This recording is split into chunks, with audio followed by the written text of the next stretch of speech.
नमस्कार मित्रांनो, आता रात्र झाली आहे आणि आम्ही रूम घेतला होता, AC रूम घेतला होता, रामेश्वर मध्ये घेतला होता. हे तनु एवढी आसटली इकडे. काय ग तनु? सई काय ग? बॉल घेतलाय तिने आले आले. अजून मंदिरात बॉल दे दर. AC रूम घेतलाय आम्ही आणि तिथे 1 2 3 बेड आहे. 3 बेड आहे. परत अजून तुम्हाला बाहेरचा व्ह्यू दाखवतो एक मिनिट. ते तिकडं मंदिर आहे.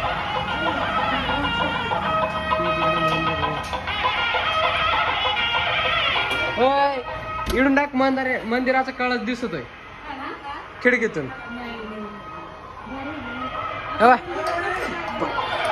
दिसला का? ते काय अरे कळस दिसतो वरती. हो पडल ती. ओय त्यानं काय दमली तू? दमली? काय झालं बाय? काय झालं? हो माझी बाग पडली ना ती. घे तिला. इकडे बाथरूम आहे 2. इकडे एक आहे, इकडे एक आहे. तिकडे बेसिंग आहे.